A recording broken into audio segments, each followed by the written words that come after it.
Hi hello children. ಈ ಒಂದು ವಿಡಿಯೋದಾಗ ನಿಮ್ಮ ಸೆಕೆಂಡ್ ಪಿ ಯು ಸಿಯ ಚಾಪ್ಟರ್ 11 ಆರ್ಗ್ಯಾನಿಸಮ್ ಆ್ಯಂಡ್ ಪಾಪ್ಯುಲೇಷನ್ನಿನ ಒಂದು ಇಂಪಾರ್ಟೆಂಟ್ ಕಾನ್ಸೆಪ್ಟ್ ಪಾಪ್ಯುಲೇಷನ್ ಇಂಟ್ರಾಕ್ಷನ್ ಅನ್ನೋ ಒಂದು ಕಾನ್ಸೆಪ್ಟ್ ಬಗ್ಗೆ ನಾವು ಡಿಸ್ಕಷನ್ ಮಾಡೋರಿರ್ತೀವಿ. ಈಗ ಆಲ್ರೆಡಿ ನಾನು ಪ್ಯಾರಾಸೈಟಿಸಮ್, ಕಮೆನ್ಸಾಲಿಸಮ್ ಹಾಗೂ ಪ್ರಿಡೇಷನ್ ಬಗ್ಗೆ ಒಂದು ಸಣ್ಣ ಸಣ್ಣ ವಿಡಿಯೋಗಳು ವಿದಿನ್ 10 ಮಿನಿಟ್ಸ್ ನಿಮಗೆ ಕಂಪ್ಲೀಟಾಗಿ ಕಾನ್ಸೆಪ್ಟ್ ಅರ್ಥ ಆಗೋ ಥರ ವಿಡಿಯೋಸ್ಗಳನ್ನ ಮಾಡಿ ಹಾಕಿದ್ದೀನಿ. ಅವುಗಳ ಒಂದು ಲಿಂಕ್ ಈ ವಿಡಿಯೋ ಮುಗಿಯೋ ಟೈಮ್ಗೆ ನಿಮಗೆ ಪಾಪಪ್ ಆಗ್ತವೆ. ಅವುಗಳನ್ನ ನೋಡಿರಿ ಒಂದು ಸಲ. ಈ ಒಂದು ವಿಡಿಯೋದಾಗ majorly will be discussing about the mutualism ಅನ್ನೋ ಒಂದು ಪಾಪ್ಯುಲೇಷನ್ ಇಂಟ್ರಾಕ್ಷನ್ ಬಗ್ಗೆ. So we will not waste the time, will directly enter into the topic. Definition ನೋಡ್ರಿ ಏನು ಹೇಳ್ತದೆ. ಮ್ಯೂಚುವಲಿಸಮ್ ಅನ್ನೋದ್ರೆ mutualism is nothing but it's a population interaction where both the organisms in the interaction get benefited. It is a plus interaction ಅಂತ ಹೇಳ್ಬೋದು. ನಾವು ಸಹಬಾಳ್ವೆ ಅಂತ ಕರಿತೀವಿ. ಒಂದಕ್ಕೆ ಒಂದು ತಾನೇ ಸಹಾಯ ಮಾಡಿಕೊಂಡು ಬದುಕುವಂಥ ಒಂದು ಇಂಟ್ರಾಕ್ಷನ್ ನಾವು ಏನಂತ ಕರಿತೀವಿ, ಮ್ಯೂಚುವಲಿಸಮ್. ನೀವು ನನಗೆ ಹೆಲ್ಪ್ ಮಾಡಿದರೆ ನಾನು ನಿನಗೆ ಹೆಲ್ಪ್ ಮಾಡ್ತೀನಿ. ಸೊ ಆ ರೀತಿಯಾದಂಥ ಒಂದು ಇಂಟ್ರಾಕ್ಷನ್ನ ನಾವು ಮ್ಯೂಚುವಲಿಸಮ್ ಅಂತ ಕರಿತೀವಿ. ಓಕೆ, ಸೊ ಇದಕ್ಕೆ ಮೇಜರ್ಲಿ ಎಕ್ಸಾಂಪಲ್ಸ್ ನೋಡಿರಿ. ಅದಕ್ಕಿಂತ ಮೊದಲು ಈ ಇಂಟ್ರಾಕ್ಷನ್ನ ಹೇಳಿದಾಗೆ there is plus interaction. A ಹಾಗೂ ಬಿ ಅನ್ನೋ ಎರಡು ಪ್ರಾಣಿಗಳಿದ್ದರೆ, ಎರಡು ಜೀವಿಗಳಿದ್ದರೆ, ಆ ಇಂಟ್ರಾಕ್ಷನಲ್ಲಿ ಎಗೂ ಕೂಡ ಪ್ಲಸ್ ಆಗ್ತಾಯಿದೆ, ಬೆನಿಫಿಟ್ ಆಗ್ತಿದೆ, ಬಿಗೂ ಕೂಡ ಬೆನಿಫಿಟ್ ಆಗ್ತಾಯಿದೆ. ಆ ಥರ ಇದ್ದರೆ will call it as mutualism. ಎಕ್ಸಾಂಪಲ್ಸ್ಗೆ ಅಂತ ಬಂದರೆ ನೋಡಿದ್ರಿ, first example, finest example which have studied from the first P U C itself. Lichens ಅನ್ನೋ ಒಂದು ಎಕ್ಸಾಂಪಲ್ನ ಕೊಡ್ತಾರೆ. Lichens are nothing but symbiotic association between algae and fungi. ನೋಡಲಿಕ್ಕೆ ಒಂದೇ ಒಂದು ಆರ್ಗ್ಯಾನಿಸಮ್ ಥರ ಕಾಣುತ್ತೆ. ನೋಡಿ, ಇಲ್ಲಿ ಎರಡು ಇಮೇಜಸ್ ಹಾಕಿದ್ದೀನಿ ನಾನು. ಗಿಡಗಳ ಮೇಲೆ ಎಲ್ಲ ಬೆಳೆಯುವಂಥ ಒಂದು ಜೀವಿಯಾಗಿದೆ. ಇದು ಜೀವಿ ನೋಡುವಾಗ ಒಂದೇ ಜೀವಿ ಅನಿಸುತ್ತೆ, ಬಟ್ ಆ ಜೀವಿಯಲ್ಲಿ ಎರಡು ಜೀವಿಗಳು ಬದುಕ್ತಾ ಇದ್ದಾವೆ. ಯಾವುದಪ್ಪ ಅಂದರೆ ಒಂದು ಆಲ್ಗೆ, ಇನ್ನೊಂದು ಫಂಗೆ. ಇವೆರಡು ಸಹಬಾಳ್ವೆ ಮಾಡ್ತಿರ್ತವೆ. ಅದನ್ನು ನಾವು ಸಿಂಬಯೋಟಿಕ್ ಅಂತ ಕೂಡ ಕರಿತೀವಿ, ಅಥವಾ ಮ್ಯೂಚುವಲಿಸಮ್ ಅಂತ ಕೂಡ ಕರಿತೀವಿ. ಎರಡೂ ಒಂದೇ. ಸಿಂಬಯೋಟಿಕ್ ಅಸೋಸಿಯೇಷನ್ ಅಂತಂದರೆ ಏನು ಹಾಗಾದರೆ? ಲೈಕಿನ್ಸಿನ ಎಕ್ಸಾಂಪಲ್ ತೊಗೊಂಡು ನಾವು ಕಲಿಯೋದಾದ ನೋಡಿರಿ. Algae is called as phycobiont. Phycology ಅನ್ನೋದು ಸ್ಟಡಿ ಆಫ್ ಆಲ್ಗೇಸ್ ಅಂತ ಹೇಳ್ತೀವಿ. Mycology study of fungi. So ಹಾಗಾಗಿ ಆಲ್ಗೆಯನ್ನು ಫೈಕೋಬಯೋಂಟ್ ಅಂತ ಕರಿತೀವಿ, ಫಂಗೈಯನ್ನು ಮೈಕೋಬಯೋಂಟ್ ಅಂತ ಕರಿತೀವಿ. ಇಲ್ಲಿ ಏನಾಗ್ತಿದೆ ನೋಡಿರಿ, algae has got chlorophyll in it.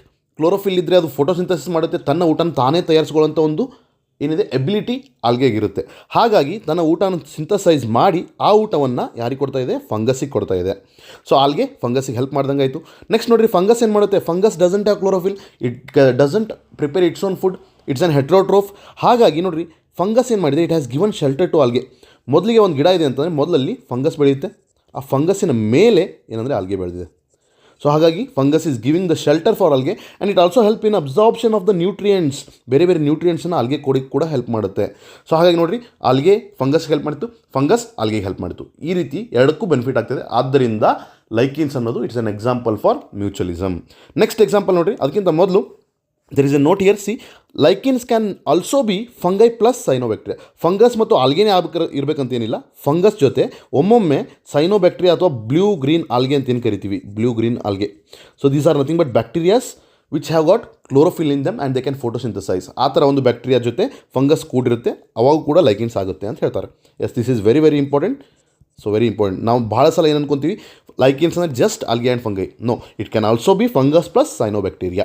Secondly we have got example of mycorrhizae. Mycorrhizae is nothing but ನೋಡಿರಿ, ಆಗಲೇ ಹೇಳಿದೆ ನಾನು, ಮೈಕೋ ಅಂತಂದರೆ ಫಂಗಸ್. ಫಂಗಸ್ ಜೊತೆ it is a symbiotic relation between fungus and roots of higher plants. ಹಾಗಾದರೆ roots ಇದ್ದಾವೆ ಯಾವುದೋ ಒಂದು ಪ್ಲಾಂಟ್ನ, ಆ ರೂಟ್ಸ್ ಒಳಗಡೆ ಫಂಗಸ್ ಬೆಳೀತಾ ಇದೆ. ಸೊ ಇಲ್ಲಿ ಇಮೇಜನ್ನು ನೋಡ್ಬೋದು ನೀವು, ಈ ರೂಟ್ಸ್ ಒಳಗಡೆ ಫಂಗಸ್ ಬೆಳೆದಿದೆ. ಏನಾಗುತ್ತೆ?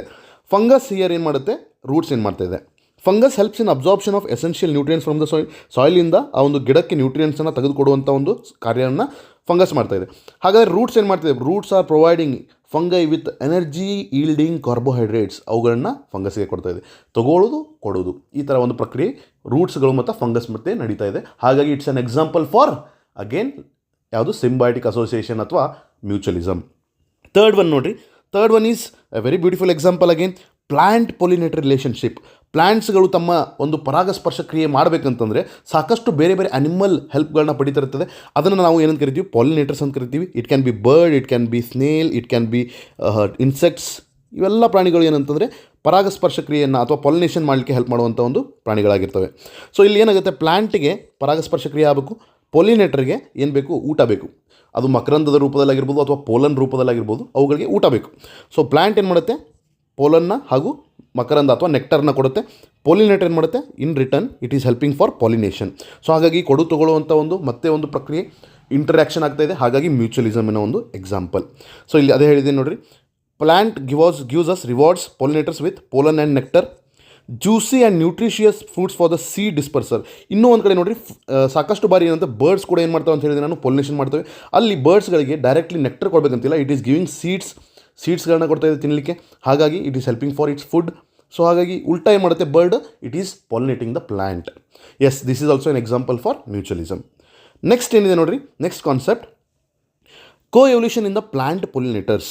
ಕೋ ಎವಲ್ಯೂಷನ್ ಆಗುತ್ತೆ ಅಂತ ಹೇಳ್ತಿದ್ದಾರೆ. ಆಲ್ರೆಡಿ ನಾವು ಒಂದು ಕಡೆ ಏನಂತ ಓದಿದ್ವಿ, ಕೋ ಎವಲ್ಯೂಷನ್ ಆಗುತ್ತೆ ಅಂತ ಹೇಳಿ ಲಾಸ್ಟ್ ವಿಡಿಯೋಲ್ಲಿ ನಾನು ಡಿಸ್ಕಷನ್ ಮಾಡಿದ್ದೆ. ಯಾವ ಒಂದು ಪ್ರಾಣಿಗಳಲ್ಲಿ ಕೋ ಎವಲ್ಯೂಷನ್ ಆಗುತ್ತೆ, ಯಾವ ಇಂಟ್ರಾಕ್ಷನಲ್ಲಿ ಮತ್ತೆ ಕೋ ಎವಲ್ಯೂಷನ್ ಆಗುತ್ತೆ ಅನ್ನೋದನ್ನ ನಮ್ಮ ಒಂದು ಕಮೆಂಟ್ ಬಾಕ್ಸಿನಲ್ಲಿ ನೀವು ಟೈಪ್ ಮಾಡಿ ಹಾಕಿ. ಸೊ ಇಲ್ಲಿ ಕೂಡ ಮ್ಯೂಚುವಲಿಸಮಲ್ಲಿ ಏನು ಅಂತ ಹೇಳ್ತಿದ್ದಾರೆ ನೋಡಿರಿ, ಕೋ ಎವಲ್ಯೂಷನ್ ಆಗುತ್ತೆ ಅಂತ ಹೇಳ್ತಾರೆ. ಫಿಗ್ ಟ್ರೀಸ್ ಅಥವಾ ಹತ್ತಿ ಹಣ್ಣು ಅಂತ ಕರಿತೀವಿ ನಾವು ಕನ್ನಡದಲ್ಲಿ, ಹತ್ತಿ ಹಣ್ಣು ಹಾಗೂ ಪೊಲಿನೇಟರ್ ಸ್ಪೀಷೀಸ್ ಆಫ್ ವ್ಯಾಸ್ಪ್, ಕಂಜುರ್ಗಿ ಹುಳ ಅಂತ ಏನು ಕರಿತೀವಲ್ಲ ಆ ಹುಳದ ಮಧ್ಯೆ ಒಂದು ಇಂಟ್ರಾಕ್ಷನ್ ಇದೆ.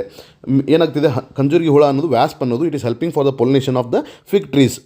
ಹಾಗಾದರೆ ಹೆಂಗೆ ಕೋ ಎವಲ್ಯೂಷನ್ ಆಯ್ತಿದು? ಈ ಹತ್ತಿ ಹಣ್ಣಿನ ಗಿಡಗಳಾಗಿರುವಂಥ fig trees they will be depended on specific species of ವ್ಯಾಸ್ಪ್ಗಳ ಮೇಲೆ ಡಿಪೆಂಡ್ ಆಗಿರ್ತವೆ. ಸೊ ಇಲ್ಲಿ ವ್ಯಾಸ್ಪ್ಗಳು they uses the fig fruits for egg laying. ಈ ಒಂದು ಹಣ್ಣುಗಳಲ್ಲಿ ಏನು ಮಾಡ್ತವೆ, ತಮ್ಮ ಎಗ್ಗಳನ್ನ ಲೇ ಮಾಡ್ತವೆ. It is helping for oviposition ಅಂತ ಹೇಳ್ಬೋದು. Oviposition is nothing but ತಮ್ಮ ಎಗ್ಸ್ಗಳನ್ನ ಲೇ ಮಾಡಲಿಕ್ಕೆ ಒಂದು ಜಾಗ ಸಿಗ್ತಾ ಇದೆ ಫಿಗ್ ಫ್ರೂಟಲ್ಲಿ. ಅದರ ಜೊತೆಗೆ ಆ ಎಗ್ಗಿಂದ ಹೊರಬರುವಂಥ ಲಾರ್ವೆಗಳ ಏನಾಗುತ್ತೆ ಅಂತಂದರೆ they are coming out of the their eggs and they feed on the seeds. ಇದರೊಳಗಡೆ ಸೀಡ್ಸ್ ಇದ್ದಾವೆ ಸಾಕಷ್ಟು. ಆ ಸೀಡ್ಸ್ಗಳನ್ನ ತಿಂದು ವಾಪಸ್ ಅವು ಏನು ಮಾಡ್ತವೆ, ಡೆವಲಪ್ಮೆಂಟ್ ಆಗ್ತದೆ. ಎರಡು ಇಂಪಾರ್ಟೆಂಟ್ ಹೆಲ್ಪನ್ನು ಫಿಗ್ ಟ್ರೀಸ್ಗಳು ಮಾಡ್ತದೆ. ಉಲ್ಟಾ ಈ ವ್ಯಾಸ್ಪ್ ಅನ್ನೋದು ಏನು ಮಾಡ್ತದೆ, it is helping for the pollination. So this is again give and take, ಒಂದು ಎಕ್ಸಾಂಪಲ್ ಇಂಟ್ರಾಕ್ಷನ್. ಹಾಗಾಗಿ ಮ್ಯೂಚುವಲಿಸಮ್. ಇನ್ ಕೇಸ್ ಈ ಒಂದು ವ್ಯಾಸ್ಪ್ ಅಥವಾ ಏನೆಲ್ಲ ಅದರ ಎವಲ್ಯೂಷನಲ್ಲಿ ಚೇಂಜ್ ಆದರೆ ಈ ಒಂದು ಪ್ಲ್ಯಾಂಟ್ ಕೂಡ ಎವಲ್ಯೂಷನಲ್ಲಿ ಚೇಂಜ್ ಆಗುತ್ತೆ. ಈ ಪ್ಲ್ಯಾಂಟ್ ಏನಾದ್ರು ಚೇಂಜ್ ಆದರೆ ವ್ಯಾಸ್ಪ್ ಕೂಡ ಎವಲ್ಯೂಷನಲ್ಲಿ ಚೇಂಜ್ ಆಗುತ್ತೆ, ತನ್ನ ಅಡಾಪ್ಟ್ ಮಾಡ್ತಾ ಹೋಗುತ್ತೆ. ಇದನ್ನು ನಾವು ಕೋ ಎವಲ್ಯೂಷನ್ ಅಂತ ಕರಿತೀವಿ. ನೆಕ್ಸ್ಟ್ ನೋಡಿರಿ, ವೆರಿ ಇಂಪಾರ್ಟೆಂಟ್, ಸೆಕ್ಷುವಲ್ ಡಿಸಿಟ್ ಅಂತ ಹೇಳಿ. ಇದನ್ನು ಆಲ್ರೆಡಿ ಸಾಕಷ್ಟು ಬಾರಿ ಏನಂದ್ರೆ ನೀಟ್ ಎಕ್ಸಾಮಲ್ಲಿ ಕೇಳಿದ್ದಾರೆ. ಸೆಕ್ಷುವಲ್ ಡಿಸಿಟ್ ಅಂದರೆ ಏನಂತ ಅರ್ಥ ನೋಡ್ಕೊಳ್ಳೋಣ. ಡಿಸಿಟ್ ಅಂದರೆ ಒಂದು ರೀತಿಯಿಂದ ಮೋಸ ಮಾಡೋದು ಅನ್ನೋ ಒಂದು ಅರ್ಥ ಬರುತ್ತೆ. ಇಲ್ಲೇನಾಗ್ತಿದೆ ನೋಡಿರಿ, ಸೆಕ್ಷುವಲ್ ಡಿಸಿಟ್ ಅಂದರೆ it is happening in some 2 different organisms. ಒಂದು ಮೆಡಿಟೇರಿಯನ್ ಆರ್ಚಿಡ್ ಅನ್ನೋ ಒಂದು ಪ್ಲ್ಯಾಂಟಲ್ಲಿ ಅದರ ಹೆಸರು ಆಫ್ರೀಸ್ ಅಂತ ಹೇಳಿ. ಆಫ್ರೀಸ್ ಹಾಗೂ ಒಂದು ಸ್ಪೀಷೀಸ್ ಆಫ್ ಹನಿ ಬಿ ಇದೆ. ಆ ಬೀನ ಹೆಸರೇನು ಕೊಟ್ಟಿಲ್ಲ ನಿಮಗೆ, ಜಸ್ಟ್ ಬಿ ಅಂತ ಕನ್ಸಿಡರ್ ಮಾಡಿರಿ. ಸೊ ಇಲ್ಲಿ ಏನಾಗ್ತದೆ, ಈ ಆಫ್ರೀಸ್ ತನ್ನ ಪೊಲಿನೇಷನ್ಗೋಸ್ಕರ ಒಂದು ಹೊಸ ಅಡಾಪ್ಟೇಷನ್ ಮಾಡ್ಕೊಂಡಿದೆ. ಯಾವ ರೀತಿ ಅಡಾಪ್ಟೇಷನ್ ಅಂದರೆ, one petal of this flower resembles the female honey bee in size, colour and markings. So ಇಲ್ಲಿ ನೋಡ್ಬೋದು ನೀವು. So this is a plant which I am speaking about, Ophrys ಅನ್ನೋ ಒಂದು ಪ್ಲಾಂಟ್.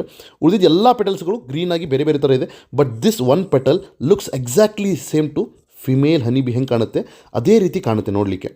ಸೊ ಇದೇನಾಗ್ತಿದೆ, to attract a particular honey bee which is of this shape, this colour and this marking. Honey bee female ಹಿಂಗೆ ಇರುತ್ತೆ ಆ ಹನಿ ಬಿಯಲ್ಲಿ. So ಆ ಥರದ ಒಂದು ಪೆಟಲನ್ನು ತಾನು ಡೆವಲಪ್ ಮಾಡ್ಕೊಂಡಿದೆ to attract that honey bee. So ಈಗೇನಾಗುತ್ತೆ, ಮೇಲ್ ಹನಿ ಬಿ ಬಂದು ಸೊ ಇದು ಫಿಮೇಲ್ ಹನಿ ಬಿ ಅಂತ ಅಂದ್ಕೊಂಡು ಸೊ ಇಟ್ ಸ್ಟಾರ್ಟ್ಸ್ ಮೇಟಿಂಗ್. ಇದನ್ನು ನಾವು ಸ್ಯೂಡೋ ಕಾಪ್ಯುಲೇಟಿಂಗ್ ಅಂತ ಕರಿತೀವಿ. ಮೇಟಿಂಗ್ ಪ್ರೊಸೆಸ್ಸಲ್ಲಿ ಅಂದ್ಕೊಂಡು ಫಿಮೇಲ್ ಅಂತ ಏನು ಅಂದ್ಕೊಂಡು ಅದು ಕಾಪ್ಯುಲೇಟ್ ಮಾಡ್ತಾಯಿದೆ. ಆ ಟೈಮಲ್ಲಿ ದಿಸ್ ಪ್ಲ್ಯಾಂಟ್ ಏನು ಮಾಡುತ್ತೆ, ಅದರ ಪೋಲನನ್ನು ಡಸ್ಟ್ ಮಾಡುತ್ತೆ ಈ ಒಂದು ಹನಿ ಬಿ ಮೇಲೆ. ಇದೇ ಹನಿ ಬಿ ನೆಕ್ಸ್ಟ್ ಇನ್ನೊಂದು ಫ್ಲವರ್ ಮೇಲೆ ಹೋಗಿ ಏನಂತಂದರೆ ವಾಪಸ್ ಇದೇ ಥರ ಇನ್ನೊಂದಿರುತ್ತೆ. ಆ ಫ್ಲವರ್ಲ್ಲೂ ಕೂಡ ಏನಂತಂದರೆ ಒಂದು petal same female honey B ಥರ ಕಾಣುತ್ತೆ. ಅಲ್ಲಿ ಹೋಗಿ ವಾಪಸ್ ಇನ್ನೊಮ್ಮೆ ಸ್ಯೂಡೋ ಕಾಪ್ಯುಲೇಟ್ ಮಾಡುವಾಗ ಇದರ ಒಂದು ಫಸ್ಟ್ ಫ್ಲವರಿನ ಒಂದು ಪೋಲನ್ನು ತೊಗೊಂಡೋಗಿ ಸೆಕೆಂಡ್ ಫ್ಲವರ್ ಮೇಲೆ ಹಾಕಿಬಿಡುತ್ತೆ. ಇದನ್ನು ನಾವು ಪಾಲಿನೇಷನ್ ಕರಿಬೋದಾ? ಎಸ್, ಹೌದು. ಸೊ ಇಲ್ಲಿ ಪಾಲಿನೇಷನ್ ಆಯಿತು, ಸಕ್ಸಸ್ಫುಲ್ ಪಾಲಿನೇಷನ್. ಈ ರೀತಿ ಅಡಾಪ್ಟೇಷನ್ಗಳನ್ನ ಬೇರೆ ಬೇರೆ ಪ್ಲಾಂಟ್ಸಲ್ಲಿ ಮಾಡ್ಕೊಂಡಿದ್ದಾವೆ ನೋಡಿರಿ. ಸೊ ಅದಕ್ಕೆ ಬೆಸ್ಟ್ ಎಕ್ಸಾಂಪಲ್ ಅವ್ರು ಕೊಟ್ಟಿರೋದು ಆಫ್ರೀಸ್ ಅನ್ನೋ ಒಂದು Mediterranean orchid.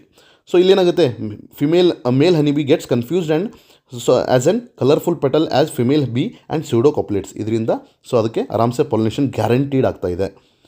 So this is also an example for coevolution. See ಹೇಗೆ ಅಂತ ಹೇಳೋದಾದರೆ, ಇನ್ ಕೇಸ್ ಈ ಒಂದು ಮೇಲ್ ಹನಿ ಬಿಗೆ ಈ ಒಂದು ಪ್ಲ್ಯಾಂಟಿನಲ್ಲಿ ಇರುವಂಥ ಪೆಟಲ್ ಫಿಮೇಲ್ ಹನಿ ಬಿ ಅಲ್ಲ ಅಂತ ಗೊತ್ತಾಗಿ, so if it starts developing adaptations ಗೊತ್ತಾಗಿ ಬೇರೆ ಥರ ಅಡಾಪ್ಟೇಷನ್ಸ್ ಮಾಡ್ತಾ ಹೋದರೆ ಆವಾಗ ಈ ಪ್ಲ್ಯಾಂಟ್ ಕೂಡ ತನ್ನಲ್ಲಿ ತಾನು ಹೊಸ ಹೊಸ ಅಡಾಪ್ಟೇಷನ್ ಮಾಡಿಕೊಂಡು ಎಕ್ಸಾಕ್ಟ್ಲಿ ವಾಪಸ್ ಫಿಮೇಲ್ ಹನಿ ಬಿ ಥರನೇ ಕಾಣಬೇಕು, ಆ ಥರ ಒಂದು ಅಡಾಪ್ಟೇಷನ್ಗಳನ್ನ ಮಾಡ್ತಾ ಹೋಗುತ್ತೆ.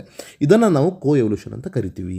S, this was about mutualism ಅನ್ನೋ ಒಂದು ಪಾಪ್ಯುಲೇಷನ್ ಇಂಟ್ರಾಕ್ಷನ್ ವೇರ್ ಪ್ಲಸ್ ಅನ್ನೋ ಒಂದು ಬಿಹೇವಿಯರ್ ಇದೆ. ಎರಡು ಪ್ರಾಣಿಗಳಿಗೆ ಬೆನಿಫಿಟ್ ಆಗ್ತಾ ಇದೆ, ಎರಡು ಜೀವಿಗಳಿಗೆ. ಆ ಥರ ಇದ್ದರೆ will be calling it as mutualism ಅಥವಾ ಸಿಂಬಯೋಟಿಕ್ ರಿಲೇಷನ್ಶಿಪ್ ಅಂತ ಹೇಳಿ. ಇದೇ ರೀತಿ ಸಾಕಷ್ಟು ಇನ್ಫಾರ್ಮೇಟಿವ್ ವೀಡಿಯೋಸ್ಗಳನ್ನು ನಮ್ಮ ಬಯೋಬೇಸ್ ಸ್ಟಡಿ ಚಾನಲ್ನ ನಾವು ಅಪ್ಲೋಡ್ ಮಾಡ್ತಾ ಇರ್ತೀವಿ. ಹಾಗಾಗಿ ನಮ್ಮ ಚಾನಲ್ನ ಸಬ್ಸ್ಕ್ರೈಬ್ ಮಾಡಿಕೊಡ್ರಿ. ಆ ಬೆಲ್ ಬಟನ್ನ ಒತ್ತೋದ್ರಿಂದ ನಾವು ಅಪ್ಲೋಡ್ ಮಾಡುವಂಥ ಪ್ರತಿಯೊಂದು ವಿಡಿಯೋದ ನೋಟಿಫಿಕೇಷನ್ ನಿಮ್ಗೆ ಸಿಗ್ತಾ ಇರುತ್ತೆ. I know you all have got that potential in you. ಆ ಶಕ್ತಿ ನಿಮ್ಮಲ್ಲಿ ಇದೆ. ಸತತ ಪ್ರಯತ್ನದಿಂದ ಮಾತ್ರ ಸಕ್ಸಸ್ ಅನ್ನೋದು ಸಾಧ್ಯ. ಹಾಗಾಗಿ ನಿಮ್ಮ ಪ್ರಯತ್ನದಲ್ಲಿ ನೀವಿರಿ.